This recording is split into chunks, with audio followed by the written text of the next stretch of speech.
Hello, this is Mike Ryan, Product Manager at Deerfield Communications. We're happy to announce the release of VisNetic MailFlow version 5.1.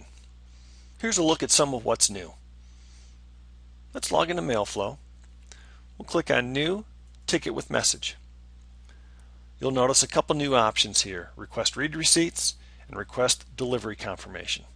The question is, well, what's the difference between the two? So a delivery confirmation is going to inform you that the message has actually been delivered to the recipient's mailbox.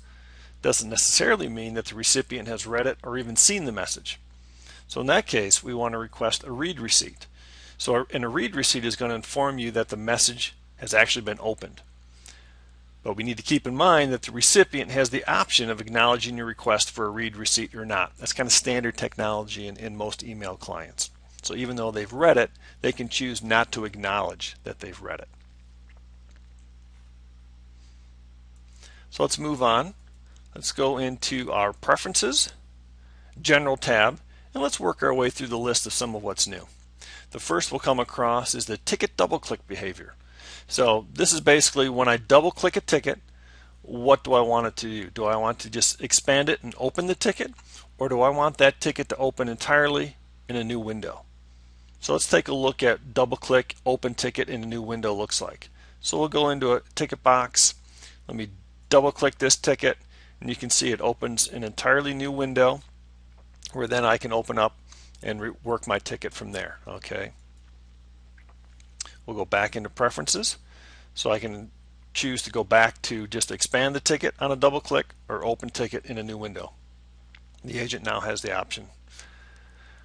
Next on the list is the default ticket box for new tickets, and you'll see that there's an ability here where I can select from any of my ticket boxes that are defined on the MailFlow system to be used as the default ticket box. So where this comes into play as an example is I'm up in My Tickets and I go again to New, Ticket with Message.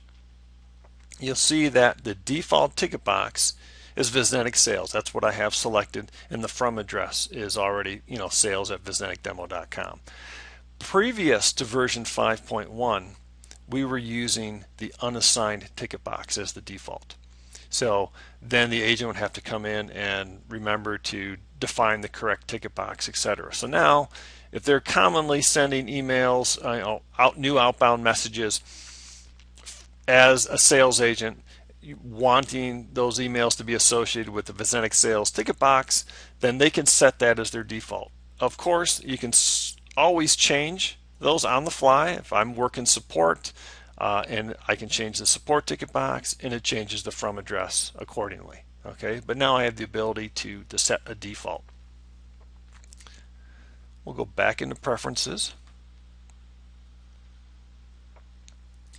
Similar to what we've had with route replies to me and close ticket after sending, where the agent can set their defaults, we've added that as well for the read receipt and delivery confirmation. So you can set, each agent can set their own defaults there as well. Now let's go in and take a look at what we've done with some attachment control. Here's a ticket that has quite a few attachments associated with it, and up until 5.1 you've had to kind of scroll through the list of attachments. We've had some requests, the ability to resize this window so I can see all of my attachments with a glance without having to scroll. So now it's a little thing, but we have the ability to resize this window. So now I can see all of those attachments. Okay, little thing, but if it helps your workflow, that's great. Another item is it's very common for MailFlow administrators to restrict agents from being able to delete tickets. So if they have edit rights or read rights, etc., they're not able to delete tickets. Well, this is a problem if an agent is creating a new message and saves it as a draft. The request has been they want the ability to be able to delete their own drafts. For whatever reason, it's a bum message. They don't want to go ahead and send it. They just want to get rid of it. Unless you had delete rights, you've not been able to delete your draft. Well, in 5.1 we've kind of changed the way we approach that. So now, regardless of the level of access rights that you have the ability now to create and then delete your own draft messages. Not any other agents, but you have the ability to delete yours. Okay, so now there's a delete button here in the drafts.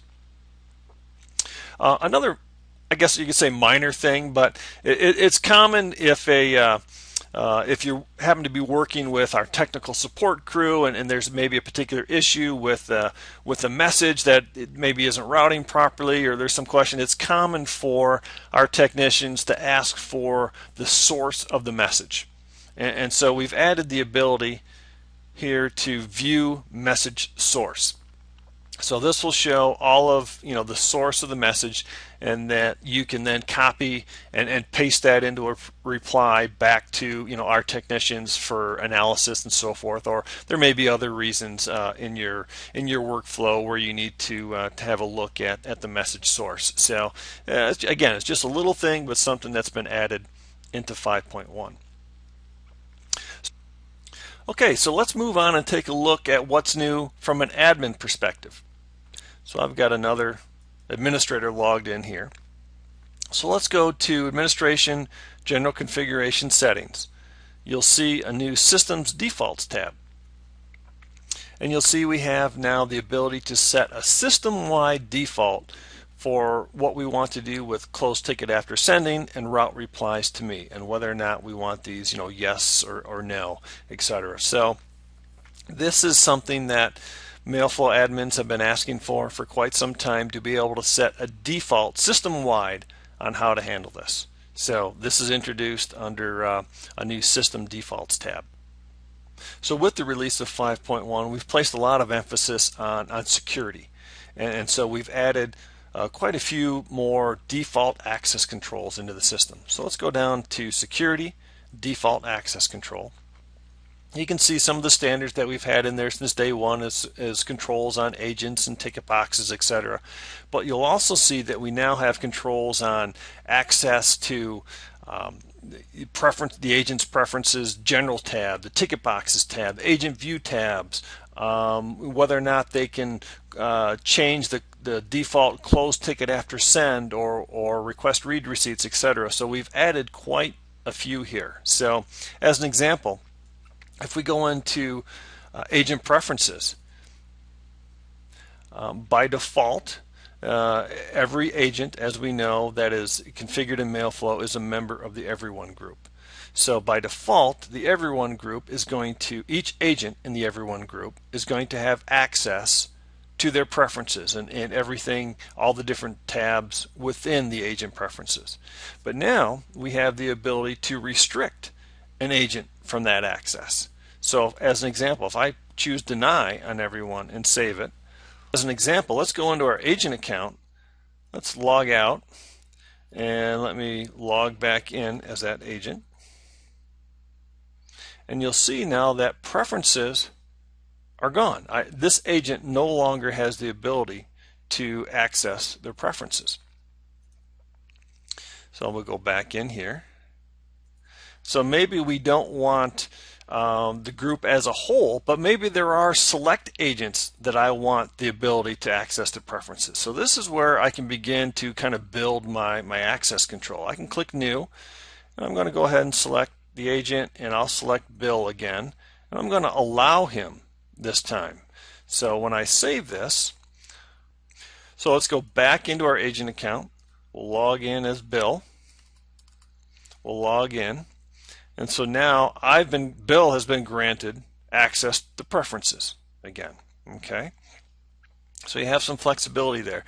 Same would apply to route replies to me. If you have set up a company-wide default where you do not want agents to have any replies routed to them or for them to take ownership of a ticket, you can set up those defaults, and then through the access controls you can allow or deny your groups or your agents from being able to change those system defaults. Okay, so that's We can do that with route replies to me, tickets after send, the read receipts, etc. Another feature that's been added into 5.1 is the ability for an administrator to stop the actual maintenance that's being performed. So sometimes, if you come in the morning, go to log into MailFlow, you're prompted that maintenance is being performed and you can't actually log into MailFlow at that point. Well, an administrator has the ability to actually override and stop that database maintenance. So as an example, let me just enable something. I'll perform maintenance now. So yes, I do. It'll kick off and you'll see that now I have the ability as an administrator to stop the maintenance. This is new in 5.1. Okay, another area that we've done some improvements to, let's take a look at our custom routing rules. So here we've always had the ability to select a routing rule and move it up or down in the list, because we kind of know that the general idea with custom routing rules is when an email comes into the MailFlow system, it hits the custom routing rules and starts working its way down the list of rules until it's satisfied or there's a match, and then it performs that action. Well, administrators have asked for the ability to sort several of these columns so that they can administer the system easier. It's not uncommon for administrators to have literally dozens of custom routing rules. So if you have a quite lengthy list, you're looking for any way you can to make that a little bit more manageable of a management task. So we've added some custom sorting. So we can sort by description now. Clicking the description column, we'll put it, alpha. Okay, and you'll see that our order now is kind of jumbled. All right, so we have description. We can sort on whether or not they're enabled or not. We can sort on hit counter, what are popular routing rules and so forth. But the one thing I can't emphasize enough is the order in which the routing rules are actually processed remains that it starts with number 1 and then it goes to number 2 and then number 3, etc. So regardless of that it's ordered in by description here, it's all messages are processed on the order number. Okay, so if we go back here, it's always going to be processed with number 1 and then number 2 and then number 3, and the messages are going to filter down that way. Irregardless of how they're sorted, it's always going to be via the order number. Okay, so if you need to adjust where a particular routing rule lies, select it, move your button up or down, and then save that change. Some other things that aren't necessarily depicted in the interface is really focused on and improve reliability and performance of the overall message routing system. Occasionally we'll see maybe a malformed message that comes into MailFlow, and MailFlow isn't quite sure how to route that message. So there's been several instances of that through the years. So we've gone back and we've taken a look at those particular messages, those instances, and have improved MailFlow's reliability on being able to handle and address those types of messages. So that's a big under the hood improvement, so to speak, in 5.1. We've also made some major improvements to the archive and import feature. The archive, import, and backup restore process. That's all been kind of reworked, and it's definitely more reliable than it has been in the past. And so we feel really good about the ability to import and restore backups now in 5.1. So that's kind of a look at most of what's new in 5.1. There's a lengthy list of other little fixes and so forth that have made it into this release. So those will be linked from the VisNetic.com/support webpage listed under release notes. So I'd encourage you to take a look at those release notes and take a look at all of what's new in 5.1. Thank you, and enjoy version 5.1.